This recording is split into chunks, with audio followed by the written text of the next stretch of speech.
بسم اللہ الرحمن الرحیم۔ ہم خرد نامیوں کو زندہ رہنے کے لیے جو گیس والی آب و ہوا اور پی ایچ کا جو ماحول ہے اس کے بارے میں ہم بات کرنے جا رہے ہیں۔ ہم سب سے پہلے اس کلپ میں گیس کے بارے میں ڈسکس کریں گے۔ خوراک کو خراب کرنے اور متعدی بیماریاں پھیلانے والے جراثیموں کے حوالے سے دو گروپ ہیں۔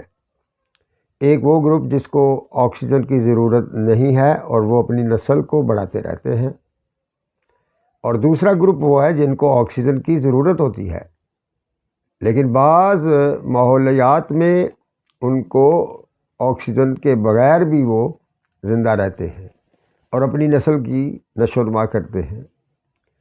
یعنی یہ ثابت ہوا کہ مخلوقات میں جانداروں کو، انسانوں کو آکسیجن کی ضرورت ہوتی ہے، لیکن جراثیم بیکٹیریا میں ایسے بھی ہیں جن کو آکسیجن کی ضرورت نہیں ہوتی۔ ان کا سسٹم جو ہے وہ اس کا کوئی متبادل ہوتا ہے جو اس کے بغیر بھی وہ زندہ رہتے ہیں اور اپنی نسل کو بڑھاتے رہتے ہیں۔ تو سوال یہ پیدا ہوتا ہے کہ ہم ان سے بچیں گے کیسے؟ اس کا جواب بڑا آسان ہے۔ اللہ تعالیٰ نے انسان کو اشرف المخلوقات پیدا کیا ہے، عقل، شعور، علم دیا ہے۔ اس پر وہ ذرا غور کرے تو کوئی بھی جراثیم انسان سے طاقتور نہیں ہے، لیکن یہ حکمت اور دانائی سے اس سے بچنا ہوگا۔ حقوق اللہ کے ذریعے اللہ کی رحمتوں کے نزول کا جواز جو ہے وہ رحمتیں پیدا ہوتی ہیں، اور حقوق العباد کے ذریعے جب ہم انسانوں سے محبت کرتے ہیں تو اللہ تعالیٰ ہم سے محبت کرتا ہے اور ہمیں دوسرے لوگوں کی دوائیں جو ہیں وہ ملتی ہیں۔ تو دوائیں جو ہیں وہ تقدیر کو بدل دیتی ہیں، کیونکہ تقدیر کو لکھنے والا اور تقدیر کو لکھ کر مٹانے والا اور دوبارہ لکھنے والا اللہ کی ذات ہے۔ تو اس طریقے سے ہمیں دوسرے لوگوں کی دوا بھی ہمارے لیے باعث نجات بنتی ہے۔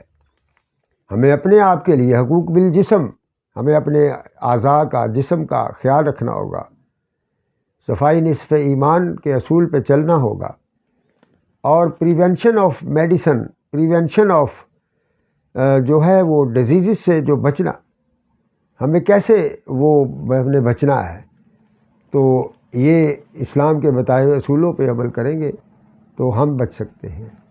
اور اسی طریقے سے جب ہماری حرارت غریزی جو ہے وہ غلبہ پائے گی اور جو امیونٹی بوسٹ اپ ہوگی، امیونٹی جب بوسٹ اپ ہو تو امیون سسٹم جو ہے، مناعت کا سسٹم جو ہے، قوت مدافعت کا سسٹم جو ہے وہ اگر صحیح رہے تو جراثیم انسان کو کچھ نہیں کہتے۔ احتیاط سے کام لیں تو جراثیم کچھ نہیں کہتے۔ جزاک اللہ۔